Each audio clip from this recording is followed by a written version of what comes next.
नमस्कार, मी रुचिता. ॲग्रोवनमध्ये आपल्या सर्वांचं स्वागत. कांद्यामध्ये तणांचा प्रादुर्भाव कायम होत असतो. तणांमुळे कांद्याच्या वाढीवर आणि उत्पादनावर परिणाम होतो. त्यामुळे कांद्यामध्ये आंतरमशागतीला फार महत्त्व आहे. कांद्यामध्ये कोळपणी, खुरपणी केव्हा करायची, तसंच कोणत्या तणनाशकाची फवारणी करायची, या सगळ्याची माहिती आपण आजच्या व्हिडिओमधून जाणून घेणार आहोत. सुरुवातीला कोळपणीबद्दल माहिती घेऊयात. लागवडीनंतर 15 ते 20 दिवसात रोपं स्थिर झाल्यावर पहिली कोळपणी करावी, तर दुसरी कोळपणी लागवडीनंतर 30 ते 35 दिवसात करावी.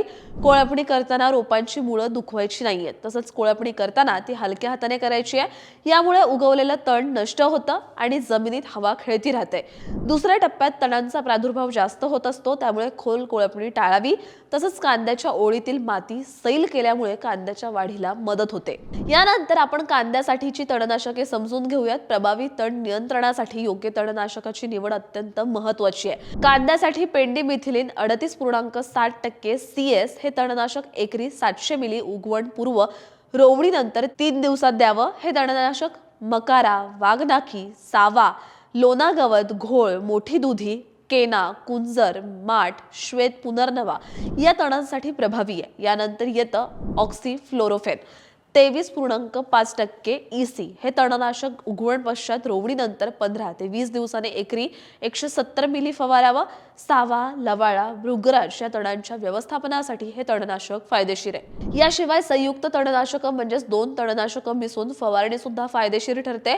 यामध्ये पेंडिमिथिलिन 24% अधिक ऑक्सीफ्लोरोफेन 4.1% ZE हे संयुक्त तणनाशक उगवण पूर्ण रोवणीनंतर 3 ते 4 दिवसात एकरी 900 मिली फवारावं. हे तणनाशक लोना गवत, सावा, हराळी, वाघनाखी, मकारा, लव्हाळा, बथुआ, केना तणांच्या नियंत्रणासाठी उपयुक्त आहे. तसंच प्रोपाक्विझाफोप 5% अधिक ऑक्सीफ्लोरोफेन 12% EC हे तणनाशक एकरी 350 मिली वापरावं. उगवण पश्चात आणि पेरणीनंतर 12 ते 15 दिवसांनी याची फवारणी योग्य ठरते. तसंच सावा, रान नाचणी, वाघनखी, बथुआ, कुंजर, माठ तणांच्या व्यवस्थापनासाठी हे तणनाशक प्रभावी काम करतं. यानंतर क्विझालोफाय इथाइल 4% अधिक ऑक्सीफ्लोरोफेन 6% EC हे संयुक्त तणनाशक उगवण पश्चात पेरणीनंतर 12 ते 15 दिवसांनी एकरी 400 मिली फवारावं. क्राप गवत, लवाळा तणांच्या नियंत्रणासाठी याचा वापर होतो. यानंतर येते खुरपणी. कांद्याच्या ओळीतील तण खुरपाने किंवा हाताने काढावीत. यांत्रिक अवजारं वापरताना रोपांना इजा होणार नाही याची काळजी घेणं फार आवश्यक आहे. परंतु मजूर टंचाईमुळे निंदणीसाठी विलंब होताना दिसतोय.